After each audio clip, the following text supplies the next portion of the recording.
इस कार्यक्रम के पुण्यार्जक हैं श्रीमती चंदा सरावगी, श्री निर्मल श्रीमती बीना सरावगी, श्री विजय श्रीमती रश्मि सरावगी, श्री शांतिलाल श्रीमती सुमित्रा देवी सरावगी, श्री विजय श्रीमती रश्मि सरावगी, श्री अजय सरावगी, श्रीमती कंचन सरावगी एवं समस्त सरावगी परिवार कोलकाता। श्री श्री 1008 मुनि सुब्रतनाथ भगवान की, संत शिरोमणि आचार्य भगवान गुरुवर श्री विद्यासागर जी महाराज की, परम पूज्य आचार्य भगवान श्री समय सागर जी महाराज की, परम पूज्य गुणायतन प्रणेता भावना योग प्रवर्तक शंका समाधान प्रणेता पूज्य मुनिवर श्री प्रमाण सागर जी महाराज की, पूज्य मुनिवर श्री निर्वेग सागर जी महाराज की, पूज्य मुनिवर श्री संधान सागर जी महाराज की, वंदनीय मुनि संघ की। आज मां अहिल्या की नगरी इंदौर के इस प्रगति कॉन्वेंट स्कूल परिसर से हम और आप देश और दुनिया की शंका का समाधान करने की इस दिव्य यात्रा में शामिल हैं। पूज्य मुनिवर व्यासपीठ पर विराजमान हैं और न जाने कितने कितने लोगों की शंका का, जिज्ञासा का समाधान करने का हुनर वे अपनी मृदु वाणी से जानते हैं। आज हमारे इस महोत्सव के पावन दिन में श्रीमती सुधा रानी जैन, राजुल जी जैन, ललिता जी जैन, प्रियल जी जैन, प्रियम जी जैन, देहरादून परिवार ने गुणायतन के सूत्रधार बनने का सौभाग्य प्राप्त किया है। मैं उनको आवाज लगा रहा हूं कि वे आए और पूज्य मुनिषी को नमोस्तु निवेदन करें। एक बार जोरदार जोरदार जोरदार तालियों के साथ। और निश्चित सांझ बढ़ रही है, हम और आप सब पूज्य मुनिवर श्री संधान सागर जी के श्री चरणों में नमोस्तु निवेदन करने के साथ प्रार्थना करते हैं कि हे मुनिवर, आप पूज्य मुनिवर की इस शंका समाधान की यात्रा को अपने मुखारविंद से प्रारंभ करें। नमोस्तु महाराज जी, नमोस्तु महाराज जी, नमोस्तु महाराज जी। चलते हैं आज भारतीय प्रगति विद्यालय के इस प्रांगण में, स्मृति नगर में, गुरु चरणों में। यह प्रथम प्रश्न के लिए कल जहां छूट गया था पूर्वी जैन शहडोल इंदौर, वे अपना प्रश्न करें और उसके बाद में परिधि जैन स्मृति नगर तैयार रहे। जिनका नाम पुकारें वो खड़े हो जाएं या हाथ ऊंचा कर दें ताकि वहां तक माइक पहुंच जाए। गुरु चरणों मेरा बारंबार नमोस्तु, बारंबार नमोस्तु। छुल्लक जी के चरणों मेरा इच्छामी इच्छामी इच्छामी। गुरुवर, मेरा प्रश्न ये है, अगर कोई चीज हमारे मन की ना हो और हमारे परिणामों में प्रतिपल वैराग्य हो रहा हो और संत समागम भी साथ हो और उसी पल हमारे इच्छा विरुद्ध कुछ कार्य हुआ हो और उस क्षण हमारे भावों में अगर अपनी जान लेने के भाव हो रहे हो तो फिर से गुरुवर, मेरा प्रश्न ये है, अगर कोई चीज हमारे मन की ना हो और हमारे परिणामों में प्रतिपल वैराग्य हो रहा हो और संत समागम भी साथ में हो और उसी पल हमारा इच्छा विरुद्ध कुछ कार्य हो रहा हो तो उस टाइम अगर हमारे भावों में अपनी जान लेने का भाव आए तो अपने भावों को कैसे कंट्रोल करना चाहिए? देखो, ऐसी स्थिति आने में सबसे पहले गुरु के समक्ष जाकर अपनी मनोव्यथा प्रकट करनी चाहिए, मनोदशा से अवगत करना चाहिए, उनके मार्गदर्शन में आगे का काम करना चाहिए और मन को बहुत मजबूत करना चाहिए। चाहे जैसी परिस्थिति हो, मर्यादा विरुद्ध कोई कार्य नहीं करना चाहिए। और यदि ऐसी कोई बात आती है जिससे मन में दुविधा है तो एकांत में समय लेकर गुरुजनों से मार्गदर्शन लेना चाहिए। परिधि जैन स्मृति नगर और प्रफुल्ल जैन स्मृति नगर तैयार रहे।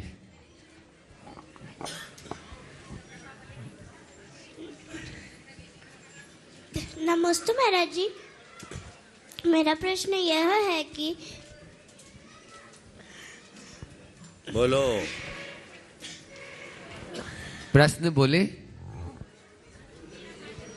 बोलो। मेरा फास्ट फूड का त्याग है, पर स्कूल में किसी का बर्थडे होता है तब सब हमें खाने की चीज और टॉफी देते हैं, तो हम कैसे पता लगाए कि वह फास्ट फूड में है या नहीं?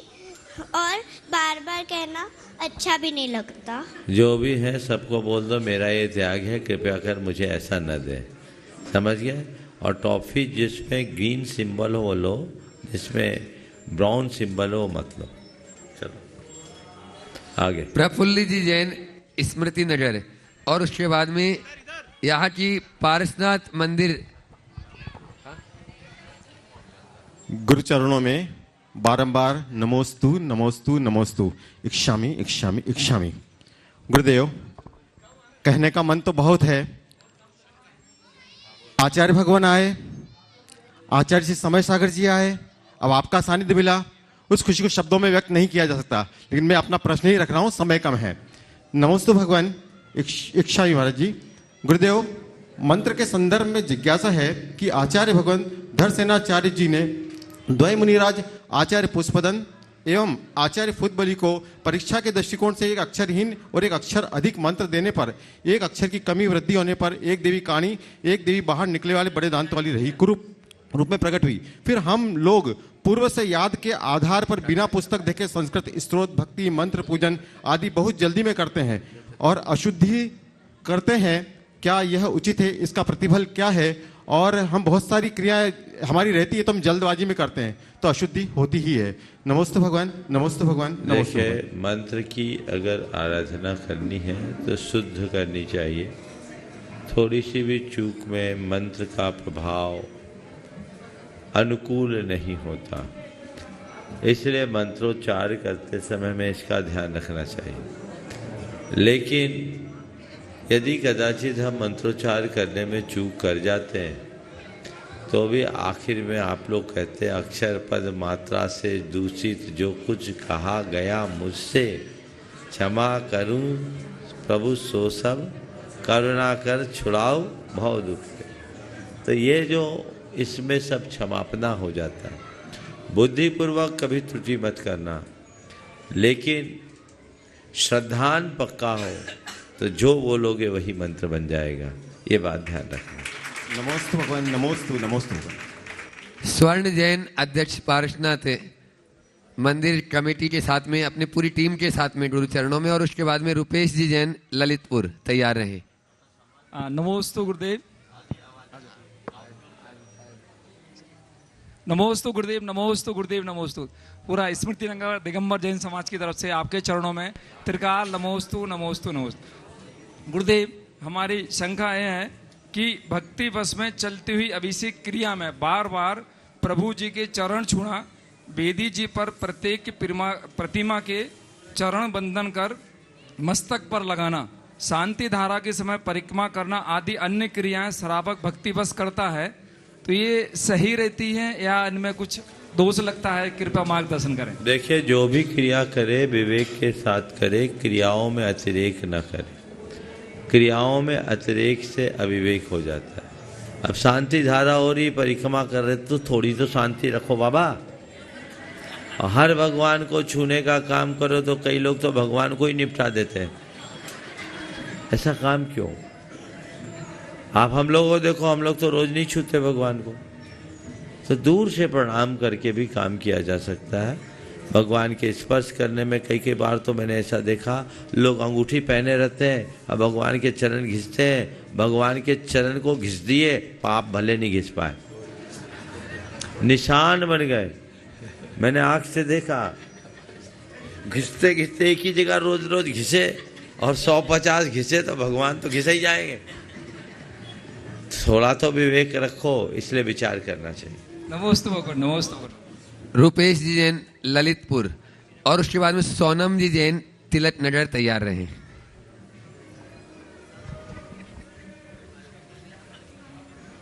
जल्दी बोले। रुपेश जैन, ललितपुर हैं यहाँ पर उपस्थित?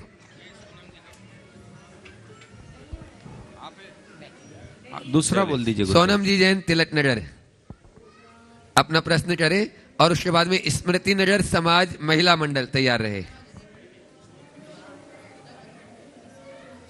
नमोस्तु महाराज जी, नमोस्तु। मेरा प्रश्न ये है, हम अपने रिश्तों को नुकसान पहुंचाए बिना विवादों को कैसे सुलझा सकते हैं? कृपया शंका का समाधान। रिश्तों को नुकसान पहुंचाए बिना विवादों को कैसे सुलझा सकते? देखिए, संवाद करना सीख लो, विवाद अपने आप दूर हो जाए। समझ गए? विवाद और संवाद में मौलिक अंतर है। अपनी बात पर अड़ो तो विवाद होता है, और अपने बात के साथ सामने वालों की बात सुनो तो संवाद होता है। इसलिए मैं आप सबको सुझाव दूंगा, विवाद खत्म करना चाहते हो, संवाद शुरू कर दो, सोच को थोड़ी बड़ी बनाओ, मन बड़ा करो, अपने साथ सामने वालों का भी ख्याल करना शुरू कर दो। रास्ता नमोस्तु। स्मृति नगर महिला मंडल एक प्रश्न गुरु चरणों में करें और उसके बाद में तैयार रहेंगे श्रीमती श्रद्धा सपन जैन, स्मृति नगर। त्रय मुनिराजों के चरणों में नमोस्तु नमोस्तु नमोस्तु। शुल्लक जी के चरणों में इच्छामि इच्छामि इच्छामि। हे गुरुवर, अध्यात्म के मार्ग में ध्यान का बहुत महत्व है, तो ध्यान करने की विधि क्या है तथा ध्यान के उच्चतम बिंदु पर कैसे पहुँचे जिससे उच्चतम ज्ञान तक पहुँचा जा सके? देखिए, सबसे पहली बात तो ध्यान किया नहीं जाता, और जो किया जाता वो ध्यान नहीं होता। तो क्या बोल रहा हूँ, ध्यान किया नहीं जाता, ध्यान को जिया जाता है। समझ गए? ध्यान क्या है? सहज बैठ जाना और चीज़ों को केवल जानना और देखना। जैन परंपरा में ध्यान साधना को बहुत महत्वपूर्ण स्थान दिया, और एक परामर्श देते हुए कहा कि यदि तुम ध्यान की सिद्धि करना चाहते हो तो बस 3 काम करो। माँ रज्जा, माँ दुस्सा, माँ मुज्झा, माँ मुज्झा, माँ रज्जा, माँ दुस्सा इत्थ नित्य अर्थेषु फिर मिच्छम मिच्छा जय चित्तम विचित्र ध्यान प्रसिद्धि। यदि तुम विशिष्ट ध्यान की सिद्धि के लिए अपने चित्त की स्थिरता चाहते हो तो किसी भी पदार्थ के प्रति द्वेष मत करो, मोह मत करो, राग मत करो। राग मत करो, द्वेष मत करो, मोह मत करो। सहज भाव से जानो और देखो, जो हो रहा उसे होने दो, उसके साथ अपने मन को मत जोड़ो, उसमें इष्ट और अनिष्ट कल्पना मत करो। यदि हम इस भूमिका में आ गए तो हमारे जीवन में साक्षी भाव आएगा, सहज भाव आएगा, यही ध्यान है। और फिर इस भूमिका को प्राप्त कर लेने वाला साधक जब आगे बढ़ता है तो न वो कोई चिंता करता है, न कोई जल्प करता है, और न कोई चेष्टा करता है। यानी न शरीर से कोई क्रिया, न वचनों से कोई प्रलाप, और न ही मन से कोई चिंतन। ये शून्य अवस्था का नाम परम ध्यान है। समझ गए? तो माँ चित्त, माँ जंपा, माँ चिंता, किम भी जेन होई थिरो, अप्पा अप्पम मिरो, इनमेव परम हवे ध्यानम। कोई चेष्टा नहीं, कोई जल्प नहीं, और कोई चिंतन नहीं, सहज इस साक्षी भाव का अभ्यास क्रमशः किया जाता है। यदि हम पहले चरण में अपनी निपुणता प्राप्त करते हैं तो बाद के चरणों में भी ये हो सकता है। नमोस्तु नमोस्तु नमोस्तु गुरुवर। श्रद्धा सपन जैन, स्मृति नगर, और उसके बाद में तैयार रहेंगे ब्रह्मचारिणी चंदा दीदी। 108 श्री मुनि प्रमाण सागर महाराज जी के चरणों में कोटिशा नमोस्तु नमोस्तु। मुनि श्री के चरणों में नमोस्तु नमोस्तु, एवं शुल्लक जी के चरणों में इच्छामि। महाराज श्री जैनाचार्यों ने अपने यहाँ णमोकार मंत्र को सबसे बड़ा मंत्र बताया है, लेकिन महाराज श्री आचार्यों ने और भी अनेक अनेक प्रकार के मंत्र लिखे हुए हैं। तो वो किसी से एक मंत्र से जोर उतरेगा, एक से सिर दर्द उतरेगा, एक से इस लक्ष्मी मंत्र होगा, आदि आदि। महाराज श्री तो एक ही मंत्र से जब सब कुछ हो जाता था तो ये अलग अलग क्यों? बहुत सुंदर बात तो सही है। जब एक से ही सब हो जाता है तो अलग अलग क्यों? मैं आपसे सवाल करता हूँ, एक ही वेदी के दर्शन हो जाते हैं, उसमें ही भगवान के दर्शन हो जाते, तो 24 ही क्यों? फिर त्रिकाल 24 ही क्यों? फिर अब तो सहस्त्रकूट क्यों? है ना? देखो, मानव मन की कुछ दुर्बलताएं मैं इसे दुर्बलता नहीं कहूँगा, विशेषता है। उसे एक भी मज़ा नहीं आता, उसे कुछ नया नया चाहिए। नमोकार जपने के लिए किसी को बोलो, वो तो जपता ही है, तो फिर क्या करो, उसी नमोकार में फेर फार करके कुछ दूसरा दे दो, उसमें श्रद्धान हो जाता है। तो कॉमन चीज़ें सबके हृदय में नहीं उतरती, हर व्यक्ति चाहता है कुछ विशेष हो, तो उस विशेष के चक्कर में सब विशेषता से जुड़ जाते। नमोस्तु महाराज श्री, नमोस्तु। अगला हाँ, सुरभि जैन असोट नगर और उसके बाद में दीपक जी जैन सुखदेव नगर तैयार रहे। बोलो, नहीं है, दोनों नहीं। अगला बोलो। दीपक जी भी नहीं है, दीपक जी जैन सुखदेव नगर और उसके बाद में तैयार रहेंगे। आज जिस प्रांगण में यह संख्या समाधान अभी चल रहा है, ऐसे भारतीय प्रगति विद्यालय के प्राचार्य संजय जी कासलीवाल अपने परिवार के साथ में, मृदुला जी, अनमोल जी के साथ में, और हमारे छुल्लक महाराज जी, उनको भावना यहाँ पर मंगल भावना प्रतिदिन प्रार्थना में होती है, तो उसका एक शील्ड जो है छुल्लक जी महाराज जी उनको यहाँ पर देंगे भी। नमोस्तु नमोस्तु नमोस्तु गुरुदेव, नमोस्तु गुरुदेव। महाराज जी, मेरा एक प्रश्न है, हमारे अंदर की शक्ति को जागृत करने के लिए क्या अकेला श्रद्धा गुण ही पर्याप्त है या और भी कुछ? देखिए, अंदर की शक्ति को जगाने में मूल तो श्रद्धा गुण है, पर उसके साथ ज्ञान और चारित्र की भी जरूरत। अगर हमारी सारी आत्मशक्तियाँ श्रद्धा से ही पूरी हो जाती तो रत्नत्रय की जरूरत क्या। तो आत्मगुणों की पूर्णाभिव्यक्ति रत्नत्रय के माध्यम से होती है, और रत्नत्रय से भी जब ध्यान लीनता होती तब होती। नमोस्तु गुरु, नमोस्तु।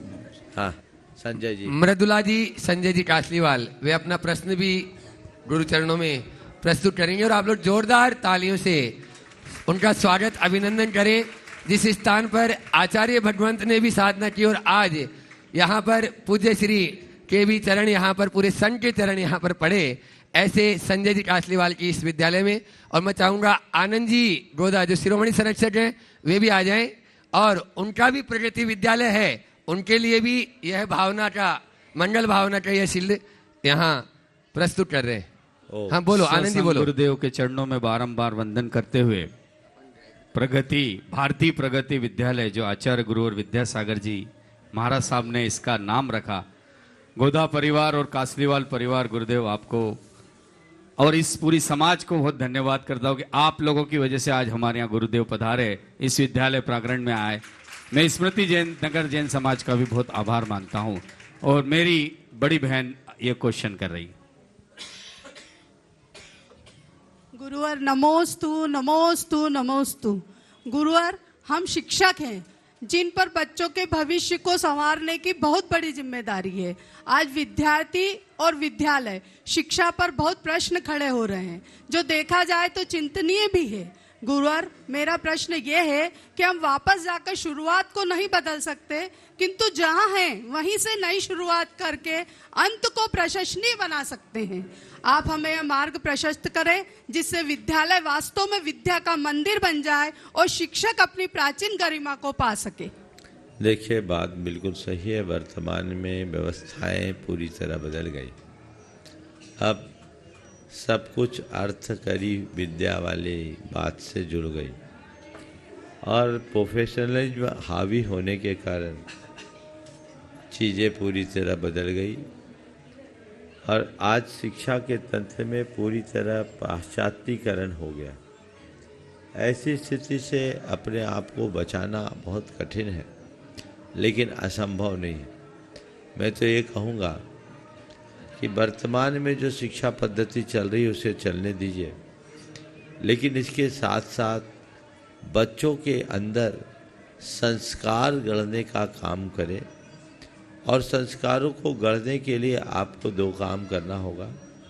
पहले जो अच्छे आदर्श रखने वाले शिक्षकों को रखें, और दूसरा काम अपने विद्यालय में आदर्श वातावरण बनाएं। यदि ये दोनों बातें आएगी, बच्चों पर उसका सुनिश्चित प्रभाव पड़ेगा, और बच्चे जब उससे प्रभावित होंगे तो चीज़ें सब अपने अनुकूल हो जाएंगी। नमोस्तु गुरुवर, नमोस्तु। संजय जी और आनंद जी आ जाएं अंदर, और यह मंगल भावना यहाँ से छुल्लक जी महाराज जी के हाथों से ले लें, और उसके बाद में संगीता जी जैन, मुनीसूरत पाठशाला स्मृति नगर, वे अपना प्रश्न गुरु चरणों में रखेंगे और तैयार रहेंगे आंशिका अर्घ्या राव का स्मृति नगर। आज हमारे बीच में हम पाठशाला के बच्चों के साथ हैं, और आज अभी जो संक्रांति पास में है, पतंग बहुत उड़ रही है। तो गुरुवर, पतंग के माजे से जो पक्षियों का नुकसान होता है और साथ ही इंसानों का भी नुकसान हो रहा है, जिससे उनकी गर्दन कट रही है, जिसकी वजह से इसकी एक ही वजह है चाइना का माजा। तो महाराज जी, आपका ऐसा संदेश दें जिससे कि हिंसा का माजा रुक जाए। नमस्ते गुरुवर। देखिए, पतंग उड़ाने की परंपरा हमारे देश की बड़ी पुरातन परंपरा है, और संक्रांति के टाइम में तो और बहुत उत्साह के साथ उड़ाते हैं।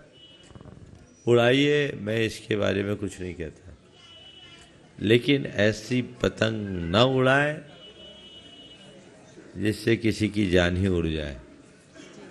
पुराने समय में सूत का धागा होता था, उसी में मांझा बांधाया जाता था, और वो धागे इतने पैने नहीं होते कि हम लोगों को नुकसान पहुंचाए।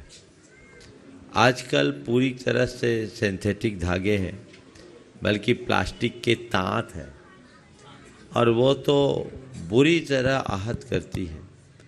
पक्षियों के पंख तो कटते ही हैं।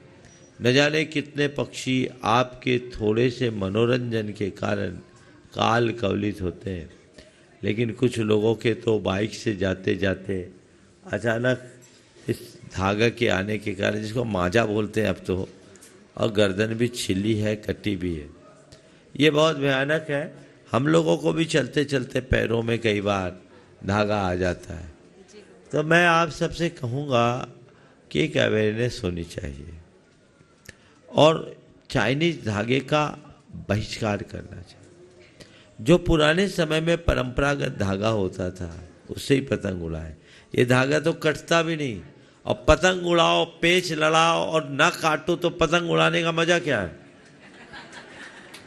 तो ऐसा धागा लगा जिससे आप उड़ा भी सको, पेच भी लड़ा सको, और काट भी सको और कट भी सको, और लोग पतंग लुट भी सके। अब तो कटती नहीं होगी पतंग। कटती है क्या नहीं करती मुझे नहीं मालूम। हाँ, बोल रहे हैं कि पतंग उड़ाने वालों के हाथ कट जाते हैं, पतंग नहीं कटती। ये बिल्कुल हतोत्साहित करनी चाहिए। प्राय बच्चे और युवा ही ये कार्य करते हैं। मैं उनको कहता हूँ, अपने हृदय को करुणा से भरो। जितने लोग इस कार्यक्रम को देख और सुन रहे हैं, वे खुद और औरों को भी प्रेरणा दें कि हम पतंग उड़ाएंगे, पर धागे से उड़ाएंगे, देसी धागे से उड़ाएंगे। अब चाइनीज माजा का प्रयोग नहीं करेंगे।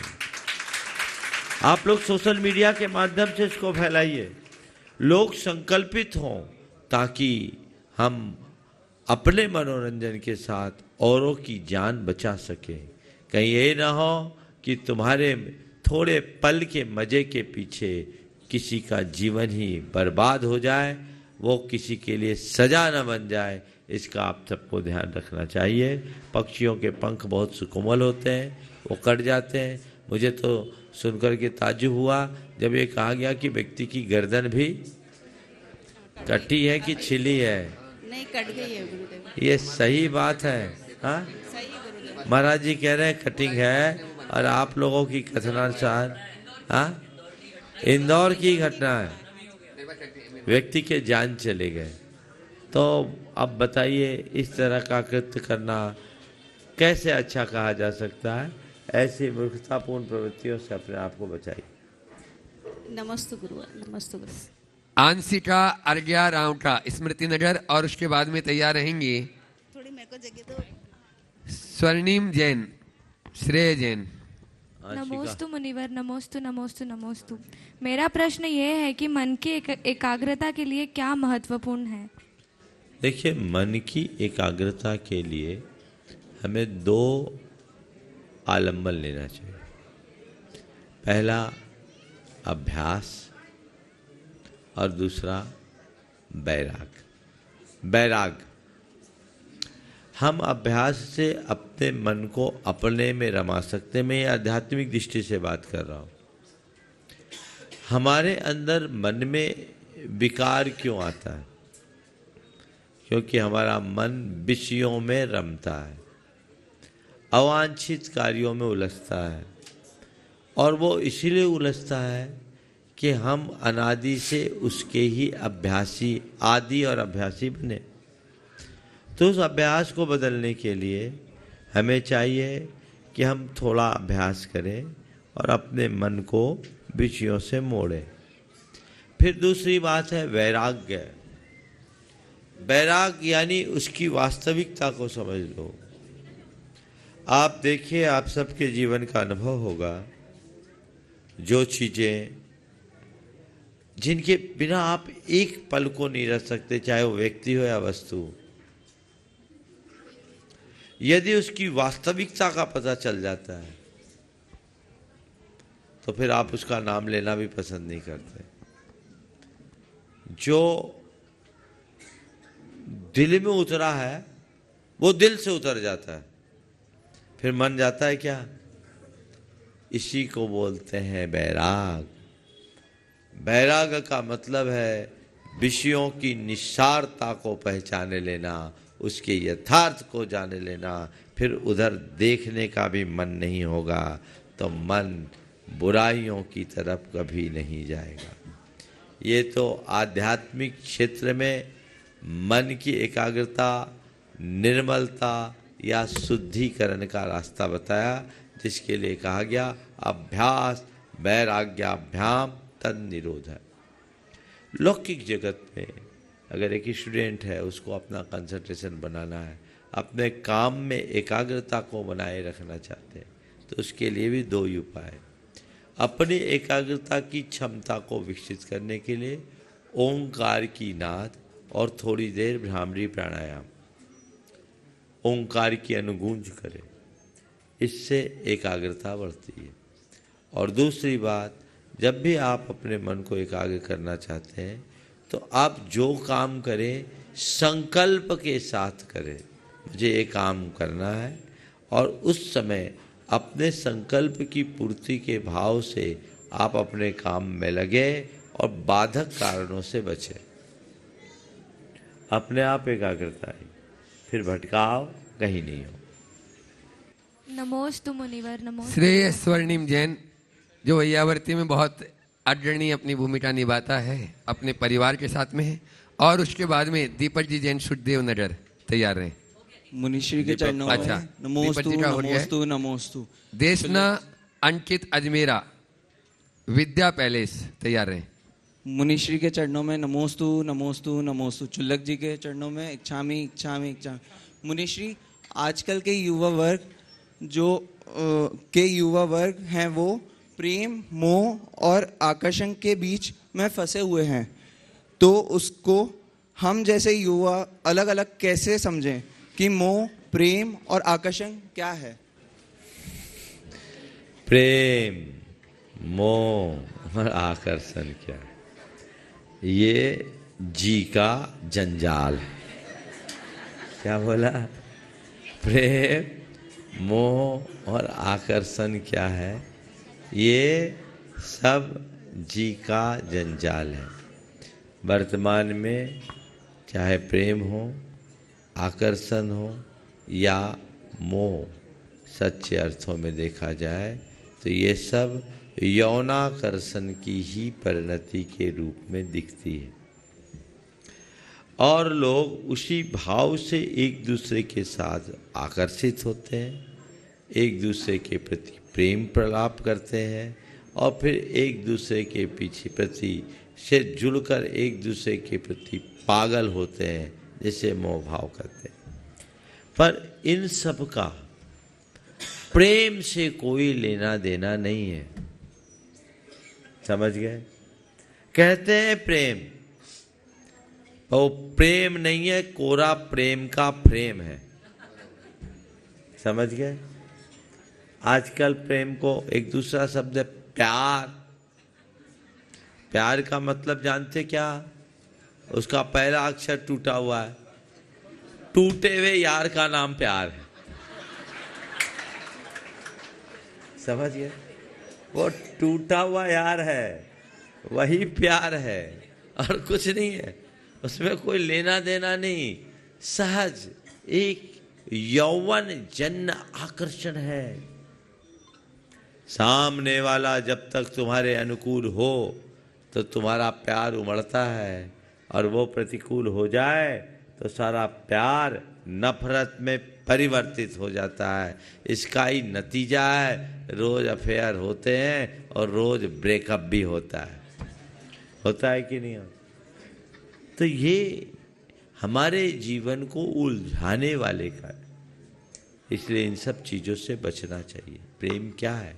एक दूसरे के साथ हिल मिल करके रहना, एक दूसरे का साथ निभाना, एक दूसरे के सुख दुख में काम आना। प्रेम क्या है? प्रीत मैं उसे मानता हूं जो अंगातीत होता है, और गीत मैं उसे मानता हूं जो संगातीत होता है। संगातीत गीत और अंगातीत प्रीत की अनुभूति कोई बिरला ही कर पाता है। तो वो अपने अंदर घटना चाहिए, वैसी प्रीत हो। समझ गए? आकर्षण दोनों में है, प्रेम में भी आकर्षण और ये वासनात्मक राग में भी आकर्षण है, पर दोनों में अंतर है। गाय का दूध भी सफ़ेद होता है और आंकड़े का दूध, अकौवा का दूध भी सफ़ेद होता है ना? पर दोनों एक होता है क्या? गाय का दूध पुष्टिकारक है और आंकड़े का दूध जानलेवा। दोनों में आकर्षण है, पर दोनों एक है क्या? सीता के प्रति लक्ष्मण का भी आकर्षण था और रावण भी आकर्षित हुआ, लेकिन दोनों का आकर्षण एक सा था क्या? लक्ष्मण सुदीर्घ काल तक सीता के पास रहे, पर सीता को भाभी नहीं अपनी माता के समान देखे। और रावण सीता से नहीं उसके रूप से आकर्षित हुआ। वो वासना जन विकार से प्रेरित होकर के आकर्षित हुआ। अंत रावण की लंका ढह गई, रावण को मार दिया गया और लक्ष्मण अमर हो गए, है ना? तो बड़ा अंतर है। कितना अंतर, दृष्टि में कितना अंतर। देखो लक्ष्मण जी का क्या उच्च आदर्श था। ऐसा लिखा कि जब सीता का हरण हो गया तो रामचंद्र जी बहुत विवल हुए सीता की खोज में, और सीता ने इस भाव से अपने सारे आभूषण नीचे गिरा दिए कि यदि राम इधर निकलेंगे तो उन्हें मेरा पता लग जाएगा। तो रास्ते में अचानक कुछ आभूषण दिखे। रामचंद्र जी ने लक्ष्मण से कहा, लक्ष्मण देखिए केयूर किसके हैं? मुझे सीता के दिख रहे। लक्ष्मण मोहन। ये कुंडल किसके हैं? ये भी सीता के दिख रहे। लक्ष्मण मोहन। ये हार किसके हैं? ये सीता के दिख रहे। कड़े किसके हैं? सीता के दिख रहे। लक्ष्मण जी मौन, को उत्तर नहीं। अचानक लक्ष्मण जी के हाथ में, लक्ष्मण जी की दृष्टि में सीता जी की नुपुर बिछिया दिखी, जो अपने सुहाग के चिन्ह स्वरूप वो अपने पाँव की उंगलियों में पहनती थी। बोले प्रभु, ना हम जानामि केयूरे ना हम जानामि कुंडले नुपुरे तो अभिजानामि नित्यम पादाभिवंदनात्। प्रभु मुझे नहीं मालूम ये हार कुंडल किसके हैं, केयूर किसका है, लेकिन मैं ये पक्के तौर पर कह सकता हूँ ये जो नुपुर है ना, ये पक्की तौर पर माता सीता के हैं, क्योंकि रोज मैं उनकी चरण वंदना करता था तो मेरी दृष्टि इस पर पड़ती। ये है प्रेम। और आजकल अब क्या है? हाँ, अब बोलना नहीं चाहता वह, है ना?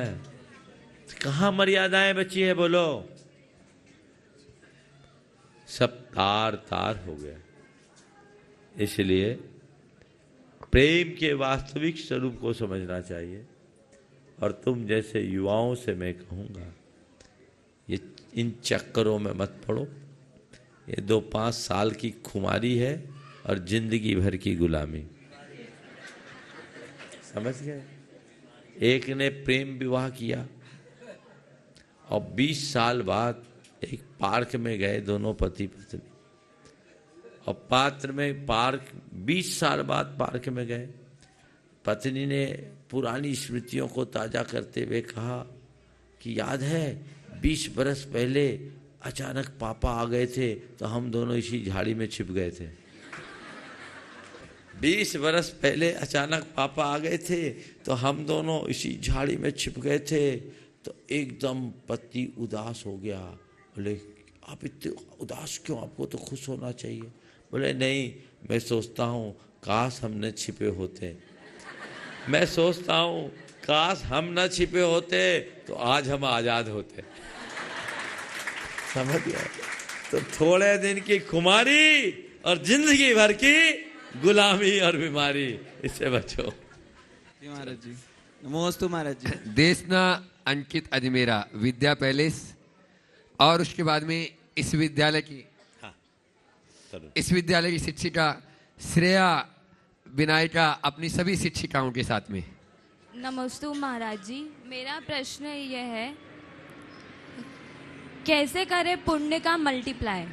फिर से कैसे करें पुण्य का मल्टीप्लाई? पुण्य का मल्टीप्लाई। मल्टीप्लाई। पुण्य का मल्टीप्लाई करने के लिए कुछ मत करो, 2 काम करो। पुण्य को भोगना बंद करो। समझ गए? पुण्य को भोगना बंद करो और पाप को त्यागना शुरू करो। 2 काम कर लो, आपका पुण्य अपने आप मल्टीप्लाई होगा। आप जितना पुण्य को भोगोगे पुराना पुण्य जाएगा, और पुण्य को भोगने में भोग विलास करोगे सुनाया पाप आएगा। समझ गए? तो पुण्य को मल्टीप्लाई करना है तो पहले पुण्य को भोगना बंद करो ताकि डिपॉजिट अच्छा रहे, और पाप को त्यागना शुरू कर दो ताकि नया पाप ना आए, पुण्य ही पुण्य आता जाए और जीवन कई गुना बढ़ता जाएगा। समझ गए? आप ये आशा रख रहे होंगे कि महाराज कहें पूजा करो, पाठ करो, स्वाध्याय करो, माला फेरो, दान दो, ये कर लो। वाकई में चहुमुखी विकास होगा, कई गुनी वृद्धि होगी, आप मुड़ के नहीं देख सकेंगे। हम लोग धार्मिक क्रियाओं में जितनी रुचि रखते हैं, अपने विचारों की पवित्रता की तरफ उतना ध्यान नहीं रखते। हमेशा ध्यान रखना, पुण्य के फल को भोगने में पाप होता है और पाप की क्रिया करने में भी पाप होता है। दोनों चीज़ों से बचे, इसलिए पुण्य के फल को भोगना कम करें और पाप को त्यागना शुरू कर दें, तो देखिए पुण्य की कैसी श्रीवृद्धि होती है।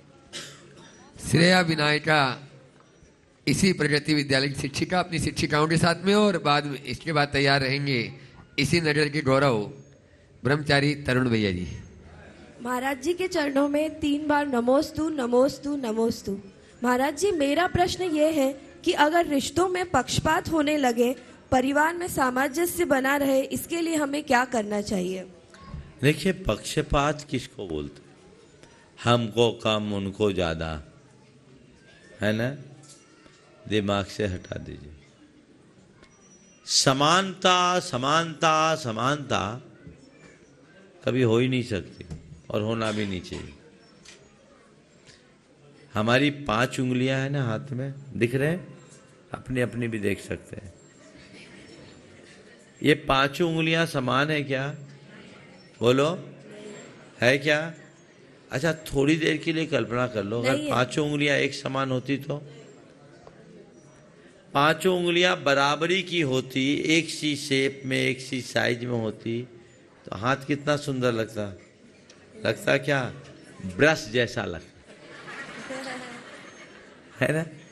ये 5 असमान है ना, लेकिन हाथ की सुंदरता को बनाए हुए है कि नहीं? बोलो, पांचों असमान है, लेकिन हाथ के लिए पांचों समान है, और पांचों हाथ के साथ है, मिलके काम कर रही है। अब कोई सोचे कि नहीं पांचों उंगली बराबरी की होनी चाहिए, वो भी सौंदर्य के बोध से वंचित है।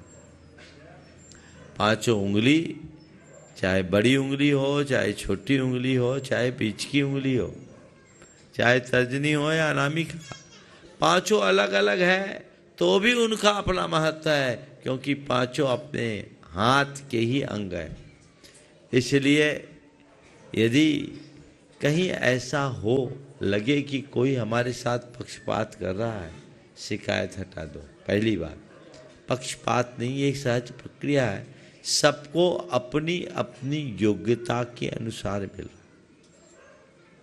दूसरी बात, दूसरों पर पक्षपात का आरोप लगाने की जगह अपनी पात्रता को परखने का प्रयत्न करना चाहिए। प्रायः लोग अपनी पात्रता या अयोग्यता को तो नहीं देखते और सामने वाले पर का आरोप मढ़ देते। आपको लगता है कि अगर माँ बाप का परिवार में किसी पर विशेष ध्यान है तो ये सोचो कि वो शायद ज़्यादा मेहनत कर रहा है इसलिए ध्यान है, ज़्यादा कमा रहा है इसलिए ध्यान। अरे मेहनत मैं करता हूँ, कमाता मैं हूँ, सब कुछ मैं करता हूँ, पर ध्यान उनका। तो ऐसा सोच लो कि शायद हमारे माँ बाप को उनको ज़्यादा उनके प्रति ये दिखता है कि ये कमज़ोर है, इसको ज़्यादा ज़रूरत है, तो उनको कर रहे हैं। कर तो हमारे घर में ही रहे, बाहर तो नहीं कर रहे हैं। सोच को बदल दो, सोचो उसको ज़रूरत है इसलिए उसके साथ ऐसा हो रहा है। हम सक्षम है, वो अक्षम है इसलिए ऐसा हो रहा है।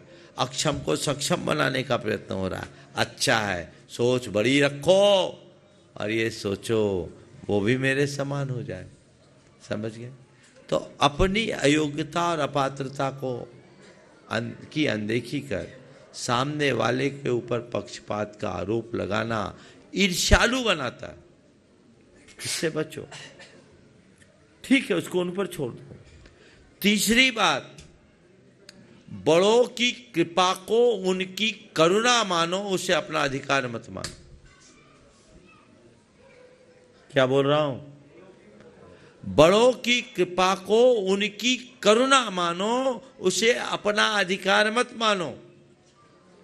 ये बड़े, हमसे बड़े, हमें पाल पोस कर बड़ा कर दिया, पांवों पर खड़ा कर दिया, और क्या चाहिए? अब आगे जो कुछ कह रहे हैं वो उनकी करुणा है, वो उनकी कृपा है, मेरा अधिकार नहीं। बड़ों की कृपा को अपना अधिकार मानना धूर्तता की पहचान है। सहज भाव से स्वीकार लो तो पक्षपात जैसा पक्षपात लगेगा ही नहीं। और चौथी बात, अपनी लाइन को लंबी करने में शक्ति लगाओ, दूसरों की लाइन छोटी मत करो। समझ गए? अपने पांवों के बल पर आसमान को छुओ, दूसरों की बैसाखियों को मत देखो। समझ गए? यदि ऐसी सोच अपने अंतरंग में ढाल ले तो मैं समझता हूँ ज़्यादा कुछ कहने की आवश्यकता शेष नहीं रहे। नमोस्तु गुरुदेव। बाल ब्रह्मचारी तरुण भैया जी स्मृति नगर, और उसके बाद में अपन चलते हैं महाराज जी के पास में, वहाँ माइक सेट कर दो। भगवान के श्री चरणों में बारंबार नमोस्तु नमोस्तु नमोस्तु। पूज्य शुल्लक जी महाराज जी के चरणों में एक शामी एक शामी एक शामी। महाराज जी, जीवन की रफ्तार में परिस्थिति हमारे नियंत्रण में नहीं है, लेकिन मनःस्थिति हमारे नियंत्रण में आ जाए, इसके लिए क्या करें? देखो, मनस्थिति को नियंत्रित करने के लिए 4 उपाय। पहले, जो भी हो उसकी प्रतिकूल की अनुकूल व्याख्या करना शुरू, अर्थात सकारात्मकता से देखने की शुरुआत है। यदि हम सकारात्मकता से देखना शुरू करेंगे तो हम उल्टे की भी सीधी व्याख्या कर सकेंगे, और जैसे ही हम उल्टे की सीधी व्याख्या करने लगेंगे, चाहे जैसी प्रतिकूलता हो, हमारे लिए सब अनुकूल हो जाएगी। पंडित जगन मोहन लाल सिद्धांत शास्त्री ने एक घटना मुझे सुनाई। बात उन दिनों की है जब रीवा में कतिपय धर्म विद्वेषी लोग जैनियों का विमान नहीं निकालने देना चाहते थे, विमान यात्रा यानी श्री जी का विहार नहीं करने देना चाहते। लोग बहुत व्यथित थे। रीवा में जैन समाज बहुत ज़्यादा संख्या में नहीं। एक बार विंध्य और महाकौशल अंचल के लोगों ने यह तय किया कि इस बार हम लोग महावीर जयंती में सब लोग रीवा पहुंचेंगे और बढ़ चढ़ कर के भगवान का विमान निकालेंगे, उत्सव करेंगे। इसके लिए रीवा महाराज से भी अनुमति ले ली गई। अनुमति मिल गई, पर ये उन विघ्न संतोषियों को नागवार गुजरा। अब राजा का तो विरोध नहीं कर सकते, उनने मार्केट बंद कर दिया। जैनियों का जुलूस निकल रहा है, इसके विरोध में मार्केट बंद।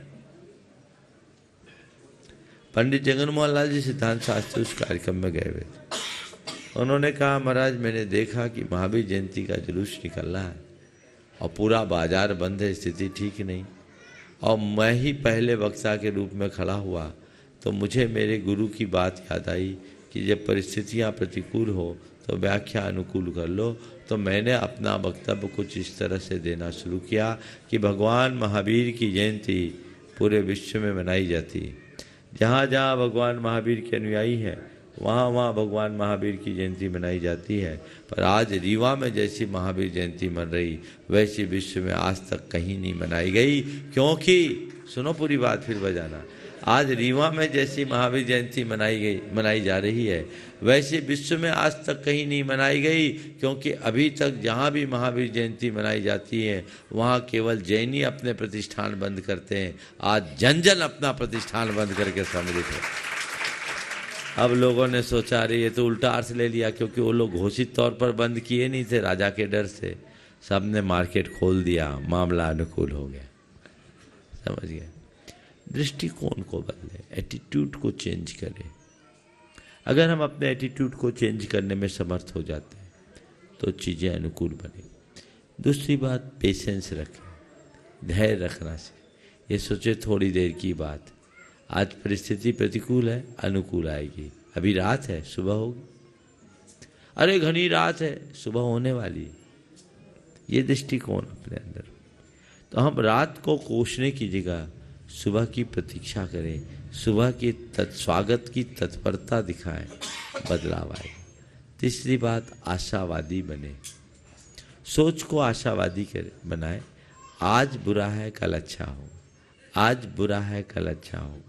यदि इस तरीके से हम आशावादी सोच को अपनाते हैं, चीज़ें हमारे अनुकूल हो जाएगी। और चौथी बात, सकारात्मक सोच करके चलें। यदि सोच सकारात्मक बनती है तो चाहे जैसी परिस्थितियां हैं हम उनसे न केवल जूझ सकते हैं, अभी तो बाहर भी निकल सकते हैं। नमोस्तु भगवान, नमोस्तु भगवान, नमोस्तु। पूज्य महाराज श्री जी चरणों में निवेदन, आप सबकी ओर से और मैं अपनी ओर से नमोस्तु करते हुए कि वे भी महाराज श्री आपकी कोई शंका नहीं, लेकिन हम सबके लिए आप शंका करके हम सबको लाभान्वित करने की कृपा करें। मुनि श्री को नमोस्तु करते हुए आज का यह विद्यालय के प्रांगण में शंका समाधान चल रहा है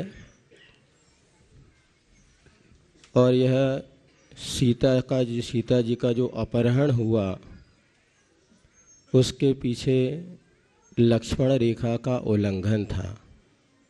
यदि काश सीता लक्ष्मण रेखा का उल्लंघन नहीं करती तो महान से महान शक्ति भी आती तो सीता का कुछ बिगाड़ नहीं कर सकती थी। आज हमारे सामने जो मर्यादाओं का उल्लंघन हो रहा है,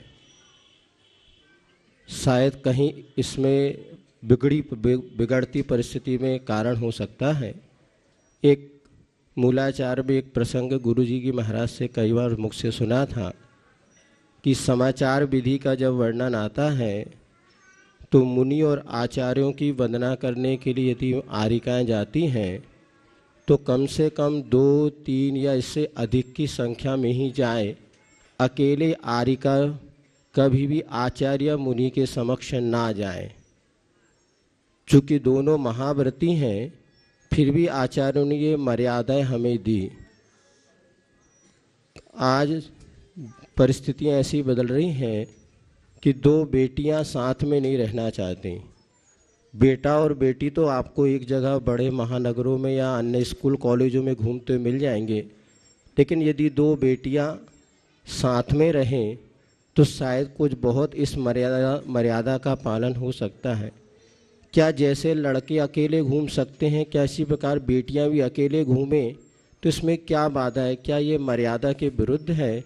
क्या इस प्रकार का कोई, जैसे आज सुबह मंगलाचरण हुआ तो दो बेटियों ने एक साथ अपने साथ मंगलाचरण की प्रस्तुति की, ये मर्यादा का एक उदाहरण था। ऐसे ही यदि इस मर्यादाओं का पालन करना क्या हमारे आगामी आने वाले भविष्य के लिए, क्या हमारे बेटियों के जीवन को सुरक्षित रखने में ऐसी कुछ मर्यादाएं होनी चाहिए जो आगम के सम्मत हों या हमारे व्यवहारिक जीवन में अनुकूलता प्रदान करें? कृपया बताने की कृपा। बहुत ही सामयिक और गंभीर सवाल है। ये बात सच है कि लक्ष्मण रेखा का जो भी उल्लंघन करेगा वो मरेगा। ये अनुभव सिद्ध बात है और हमें अपने जीवन की लक्ष्मण रेखा का कभी भी उल्लंघन नहीं करना चाहिए। इसे मैं विडंबना ही कहूँगा कि आज इस मर्यादा का खुल्लम खुल्ला उल्लंघन हो रहा है। परिणाम भी हम सबके सामने है।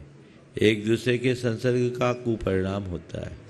जब मुनियों का भी चित्त प्रभावित हो सकता है तो आम जनों की बात क्या है।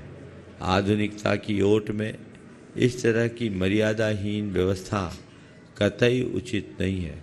इसलिए बच्चों और बच्चियों को अपने जीवन की मर्यादा का बोध कराना चाहिए।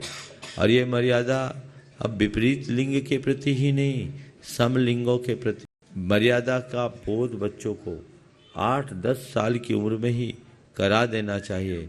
और बच्चों को ये बात सिखाना चाहिए कि हमारी शरीर से दूसरों की कितनी दूरी होनी चाहिए, हमारे शरीर के प्राइवेट पार्ट कितने महत्वपूर्ण हैं और उसके प्रति दूसरों को कितना जागरूक होना चाहिए।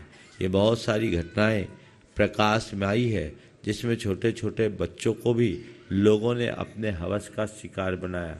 और उसमें कोई ज़रूरी नहीं कि विपरीत ही हो, लैंगिकों की भी प्रवृत्ति बहुत ज़्यादा बढ़ रही है। तो ये मनुष्य के हृदय में पलने वाले वासनात्मक विकारों का कुफल है। इसके प्रति जागरूकता होनी चाहिए। आजकल सहशिक्षा, को एजुकेशन के कारण ये चीज़ें प्रारंभ से ही आम होते जा रही है। मर्यादाएं समाप्त हो रही है और एक दूसरे की निकटता हमारा सब कुछ बंटाधार कर रही है। और अब तो आपके मोबाइल और गैजेट्स ने आपको पर्याप्त तन्हाई प्रदान कर दी है। आप कहीं भी रहें, हर पल आपके पास एकांत है। इससे मन भ्रमित होता है और ऐसे व्यक्ति का चरित्र विकृत होता है। हर व्यक्ति को ये बात अपने मन मस्तिष्क में अंकित करना चाहिए कि मेरा शील ही मेरी सबसे बड़ी संपदा है। अपने शील के इस निधि को बचा के रखना चाहिए जिससे जीवन का पथ प्रशस्त हो और हम अपने जीवन को सार्थक बना सकें। स्मृति नगर वालों का ये नंबर आया, कटते कटते आ गया। अब आज तो भाग्य में इतना ही है। कल प्रातःकाल संगम नगर में प्रवचन होगा। ओम, फिर देखेंगे। अभी तो इतने में संतोष रखो। ओम ओम। कल प्रातःकाल का कार्यक्रम संगम नगर में होगा। उसके आगे जो होगा वो मालूम पड़ जाएगा, आजू बाजू में ही है। विकल्प न करे, भावना भाई, 1 ही किलोमीटर है। आज हम 1.25 किलोमीटर गए थे। सुरभि जैन असोत नगर, उनका प्रश्न पहले पुकारा था नाम, अब वो कल आएंगे तो रहेगा। आज तो समय ओवर समाप्त हो चुका है। इतना ही। ओम, अभी इतने ही में संतोष करो।